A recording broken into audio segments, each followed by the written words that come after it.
System में बहुत ज़्यादा चीज़ समझ में नहीं आया था। एक मीटिंग में गए थे और उनसे पूछा गया था कि 2 दुकान हैं, एक से लक्ष्मी आती है, दूसरे से लक्ष्मी जाती है, कौन सा अच्छा दुकान है? मेरे पिताजी का जवाब था, जैसा कि आम आदमी का होता है, कि लक्ष्मी आने वाली है। और इतना कहना कि ये कि जो हमारे अपलाइन थे वो पकड़ लिए। पैसे नहीं थे पिताजी के पास जुड़ने के लिए, उधार में चाचा जी से पैसे लेकर के। और उस समय सेंटर बड़ी दूर हुआ करता था, लगभग 500 किलोमीटर से भी ज़्यादा दूर जा कर के मेरे पिताजी आरसीएम ज्वाइन किए और मेरे नाम से किए। मुझे जब पता चला, मैं उस समय पढ़ाई कर रहा था इंटर में, तो मुझे अच्छा नहीं लगा। मुझे लगा कि पिताजी को किसी ने फंसा दिया है और मैं विरोध किया, काफ़ी घर में भी किया। और जो ज्वाइन कराने वाले हमारे अपलाइन थे उनको भी मैंने काफ़ी कुछ बोला। लेकिन अब आपके दिमाग में आ रहा होगा ये बात कि भी समझ में कैसे आया, कब आया। तो 2 मिनट में मैं थोड़ा सा इस विषय पर बात करूँगा कि एक्चुअल में जब मैं पढ़ने आया था तो हर स्टूडेंट का एक सपना होता है कि पढ़ लिख कर हमें गवर्नमेंट जॉब करना है। और मेरे लिए उस टाइम एक ख़ास प्रेरणा इसलिए भी था कि मेरे गांव में एसएससी में एक व्यक्ति का जॉब हुआ था। तो मेरे गांव के लिए एक बन गया था सभी को कि नहीं, इस तरह से पढ़ाई करके जॉब किया जा सकता है। तो मैं भी सपने बना करके झारखंड में खूबसूरत शहर है डाल्टनगंज, जहाँ भी वर्तमान में मैं रहता हूँ, तो यहाँ पे पढ़ने के लिए आया। और जब पढ़ने के लिए आया और साल 2 साल जब यहाँ अपने सीनियर्स से मिला जो पहले से पढ़ने आए हुए थे, तो पता चला कि जितना आसान मैं सोच रहा हूँ उतना आसान है नहीं गवर्नमेंट जॉब। जब उन लोग से मिला तो पता चला कि किन्हीं के पिताजी दरोगा हैं, किन्हीं के पिताजी डॉक्टर हैं, किन्हीं के पिताजी मास्टर हैं। ऐसे फैमिली से लोग बिलोंग करते हैं और कई 2 साल से, कई 5 साल से, कई 10 साल से तैयारी में लगे हुए हैं, लेकिन अभी जॉब के आसपास नहीं है।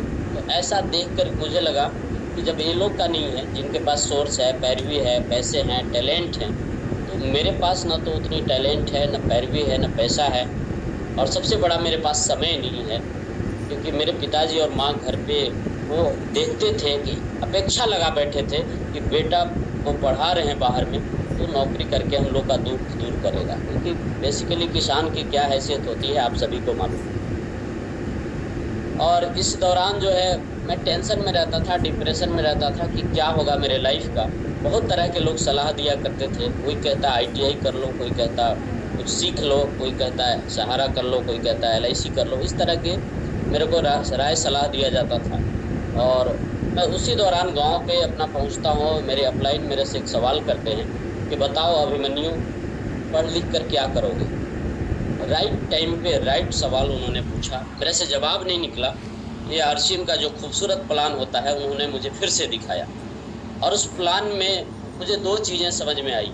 पहला चीज़ तो समझ में आया कि इसमें कुछ जाने वाला नहीं है, जो भी होगा आने वाला ही है। और दूसरा चीज़ मुझे समझ में आया,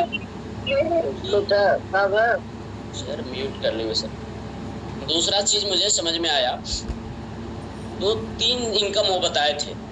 पहली इनकम बताए थे कि इसको करोगे तो 500 आ सकता है, दूसरी 5000 आ सकता है, तीसरी बताए थे 50,000 रुपये आ सकता है महीने में। तो मुझे 50,000 भी नहीं समझ में आया, 5,000 भी नहीं समझ में आया, लेकिन मुझे 500 रुपये समझ में आया कि 500 रुपये भी अगर महीने में आने लग जाए अभी, तो मेरा कम से कम खर्चा निकल जाएगा पढ़ाई लिखाई का, जो अभी वर्तमान में पिताजी को दिक्कत हो रही है।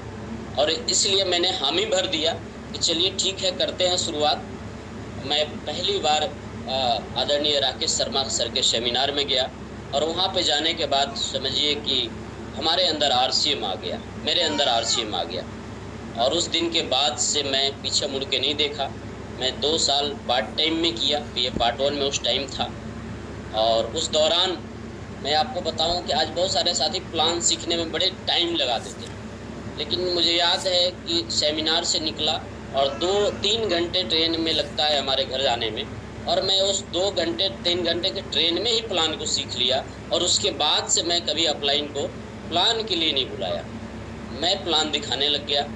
और उस समय के चैलेंजेस इतने बड़े थे कि इस प्लान को दिखाने के लिए, आने जाने के लिए मेरे पास कोई साधन नहीं था, साइकिल भी नहीं हुआ करता था। मैं जहाँ पढ़ता था एक मेरे भाई का साइकिल था, वो भी जब सुना कि ये आरसीएम करने लग गया तो साइकिल भी वापस मंगा लिया।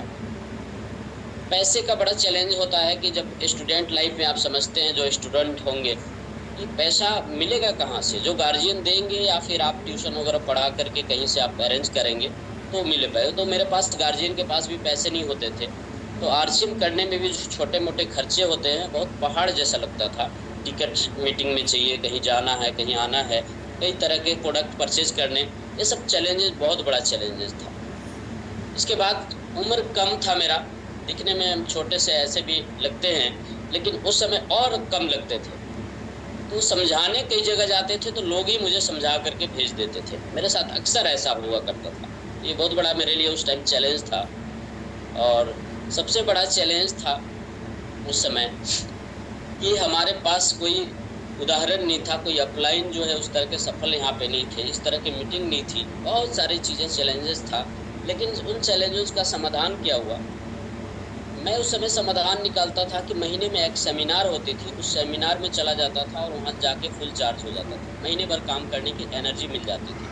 अपलाइन से बात कर लिया करता था तो अपलाइन जो है हमें सही गाइड कर देते थे और हमारा चार्ज हो जाया करता था। उस समय जैसा जैसा अपलाइन बताते थे, क्योंकि मेरा एक खूबी रहा, शुरू से प्लस पॉइंट रहा, तो मैंने इसमें अपना नहीं दिमाग लगाया। क्योंकि मैं 2 साल बहुत सारे मेरे अंदर जो सवाल थे, उन सवालों की वजह से मैं बहुत पीछे हो गया और उसके बाद से मैं अपना दिमाग कभी नहीं लगाया। एक सतीश पंडित जी सर थे जो एक स्टोरी बताते थे अपनी सीडी में, कैसेट में, कि रोड पर एक्सीडेंट जो है सबसे ज़्यादा अगर होते हैं तो आँख वाले के ही होते हैं। जो आँख नहीं होता है जिनका, वो किसी न किसी का सहारा लेता है और वो रास्ते को पार हो जाता है, क्रॉस कर जाता है सुरक्षित रूप से। तो इस सिस्टम में भी मुझे समझ में आया कि अगर अपना दिमाग लगाएंगे तो सफल नहीं होंगे। अगर अपलाइन का जो सफल है पहले से, उनका अगर सहयोग लेते हैं तो हम जल्दी सफल हो जाएंगे। और हमने अपलाइन को 100% समर्पण कर दिया। अपलाइन जैसा बोलते गए, मैं करते गया और उसका परिणाम रहा कि मैं बहुत जल्दी इसमें रॉयल्टी सीवर बनने के बाद जो लाइफ के सपने होते हैं, उस सपने में आज मुझे लगता है कि वो स्टूडेंट लाइफ के सपने थे, आज छोटा लगता है। बाइक परचेज़ किया, कार किया, लैपटॉप किया, जिस तरह की भी ज़रूरत उस समय थी, उस समय रॉयल्टी अचीवर बनने के बाद मैं सपना को पूरा किया। टेक्निकल अचीवर बना तो कार परचेज़ किया, अपनी शादी किया, बहनों की 3 शादी किया। और जीवन के जो सपने बड़े बड़े होते हैं वो आज मेरे लाइफ में हैं, उन सपनों को लेकर मैं काम कर रहा हूँ। और आदरणीय राकेश सर बताते हैं कि जो सोचोगे वो तो होगा ही आरसीएम में, जो नहीं सोचोगे, जो सपना नहीं देखोगे वो भी पूरा होगा। तो मैं घूमने का कोई शौकीन नहीं था, लेकिन आज आरसीएम के माध्यम से बहुत जगह घूमने को मिला, जैसे गैंगटॉक, मसूरी, दार्जिलिंग, जयपुर, उदयपुर, नेतरहाट, अभी फ़िलहाल शिमला से हम घूम करके आए हैं। तो इस तरह से घूमने का भी बहुत मौका मिला जो मैं जीवन में सोचा नहीं था। और आज बहुत ही शानदार टूर मिला हुआ है हम सभी को, उसको फिर से मौका मिल रहा है। और एमराल्ड बनने के बाद जिस तरह से फॉरेन टूर मिल रहा है, एक मिरेकल है समझिए हमारे लाइफ में। अब ड्रीम बन चुका है कि पूरी दुनिया घूमना है। लेकिन मैं थोड़ा सा कुछ चीज़ों पे और बात करना चाहूँगा कि जिस तरह के अभी ऑफ़र्स आए हैं, ऐसे ऑफ़र्स तो अलग जगह मिलना मुश्किल है, लेकिन सबसे जो मेन ऑफ़र है हमारा टूर का, टूर के बारे में मैं थोड़ा सा आपको बताऊं कि बीच बीच में आदरणीय राकेश सर हम लोग को टूर में ले जाया करते थे। कई बार स्थिति अच्छी नहीं थी, फिर भी उस टूर में हम लोग को सर ले जाया करते थे। और आज अगर यहाँ पे मैं हूँ तो कहीं ना कहीं उस टूर का योगदान, दार्जिलिंग और मसूरी 2 टूर हमने शुरुआत में अटेंड किए थे, उसी के परिणाम है कि आज हम यहाँ पर हैं। और टूर के बारे में मैं बताऊं, क्योंकि ये टूर के ऑफ़र करने के बाद सभी तरह के हमारे ऑफ़र्स कंप्लीट हो जाते हैं, चाहे वो ट्रेनिंग वाले ऑफ़र हैं, चाहे और भी हमारे बिजनेस के भी टारगेट्स हैं।